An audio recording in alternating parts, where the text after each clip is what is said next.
How you doing, guys? Another video for you here. This is about something that I've found over time about laser cut Molle.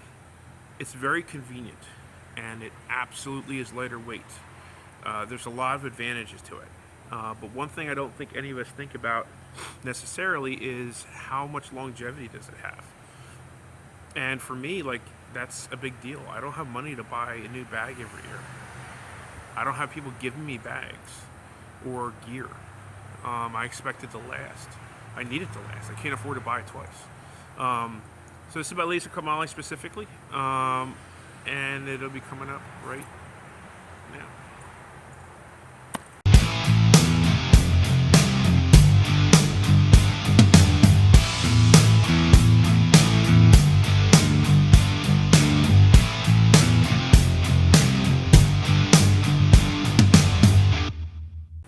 Okay guys, so laser cut Molle. So all the cool guy gear right now is coming through this way. And what I mean by laser cut Molle is, instead of having traditional Molle, which I'll actually show you an example of, this is traditional Molle. So basically you have nylon that usually is either one piece or two pieces thick that goes across, and then it's sewn bar tack this way. Okay, and this is ridiculously strong, ridiculously tough. You'd have to do a lot to get this to rip. You'd have to do a lot to get this to tear, but it is heavier because with laser cut Molle, you just have the backer here that you see, and then you have the slits cut in it with a laser cut Molle. So it's absolutely lighter, it's thinner, and I'm sure you can drop a significant amount of weight using it. Okay, so traditional laser cut. But this is my bitch. So this bag is about maybe, I want to say, a year and a half to 2 years old. And the problem I have is what you see happening right here. There's a lot of flex. And also the edges of the cordura are starting to get frayed.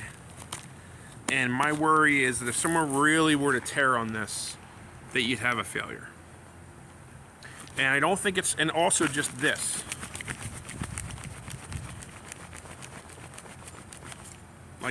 Like that's beyond annoying. Like beyond annoying. There's a lot of give to it. Like when you put a Molle pouch on correctly, this one's not quite as bad. But when you put a Molle pouch on correctly, like you don't necessarily get that play. You don't get that give in the pouch to the bag. It's pulling the entire material versus just that facing. And I think it has to do with how it's stitched. Now I know there's some laser Molle where they run a row of stitching that goes up in between, like what you have here on the front of this bag. And this has it too, but still, there's all this play there that I'm finding that I'm seeing, especially with this Nalgene when it's full. Like, I don't know. It may never fail. It may not. I don't know if it will or not. But I don't necessarily care for how much play is there. I don't necessarily care for the way it just doesn't feel like it's as solid as regular Molle. And I'm sure I'm being picky. But the reality is I can't afford to buy another bag if that Molle fails or gets torn. I can't. And you hear John Willis from SOA talk about all the time is that the cool guy gear that we see coming out, the part that we don't know or don't see or don't think about is when those guys have the plate carriers that are being run by all the spec ops guys, when they're done their deployment, that gets trashed. It's not necessarily used again and again and again and again. And maybe if you've got the funding, you can go through, if you train a lot, you can go through the plate carrier once a year and, you know, buy another one. I can't do that. I can't afford to do that. And most people that I know can't. So, like, there's a reason why that Molle is built that way from SOA. It's old-fashioned. Yeah, it's not the new, coolest, slickest thing, but it's built like a tank. And it's not going to tear, it's not going to fail. Your pouch is still going to be there. So the reality is, if you're actually training in this stuff, you're running around, you're falling down, you're stumbling, you're smacking it into trees. You know, you're going to get a failure point, I think, with that laser cut. And for me, that's just a pet peeve. Like for me, there was a few carriers that I looked at, and I kind of disregarded them because of the laser cut Molle. I'm hard on gear. I'm a Sasquatch, and I know for myself that I will tear shit up. And what I really don't need to do is spend $200 or $300 on a carrier and then have to replace it, or a bag. You know, it's just not something that I'm interested in. So maybe it's something you've already thought about. Maybe it's something you haven't thought about. It's kind of, if you look at the rate on the market, like a lot of it is the laser cut shit. A lot of it is.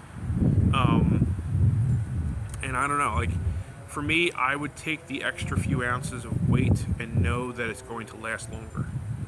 And have the confidence that it's going to last longer versus adding a little bit of extra weight and getting the opposite. So that's kind of where I'm at about it. If you disagree, please tell me why you disagree. If you have a difference of opinion, please tell me. Like, I want to hear your guys' experiences. I want feedback.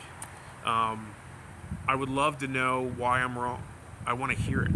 I would love to engage with you guys. I would love to do a follow-up video about it because someone has given me information that I didn't have that's changed my mind. So yeah, please engage with me guys. Comment, subscribe. You know, be a part of the, even if it's not me, you know, there's a lot of groups that are on Facebook that we're all a part of. Like, engage there. Engage with the Prepared Patriot guys. I mean, they have a ton of info. Engage with Andrew's people. He has a ton of info. Both those groups of people are training people. You know, they're kind of showing them the way that we all are trying to find. You know, they're kind of an express pass to it as this tactical response. So please, like, engage, guys. Tell me why I'm wrong. Please explain to me why I'm wrong. And if nothing else, I'm always willing to listen to a difference of opinion. I may not agree with it, even after it's explained to me, but I know that I'm not right about everything, and I know there's going to be information that I don't have. So please, like, get involved, guys. I would love it. So that's it, guys. I hope you're enjoying your day. This is still an awesome bag. It really is. If you don't know, just throwing it out there, Mil-Spec Monkey. It has an interface right there. And I have the same pieces on the shoulder pads of my plate carriers. That way I can expand storage if I have to go for any kind of length of distance. Although, more things I see and more things I try, I may go a different route with that. But right now, that's the route I have. I like to have the ability to do it. And it's relatively easy to reach up and drop the pack if need be. Great pack. Really a great pack. Not saying anything bad about the pack. I like the pack. Just this just bothers me.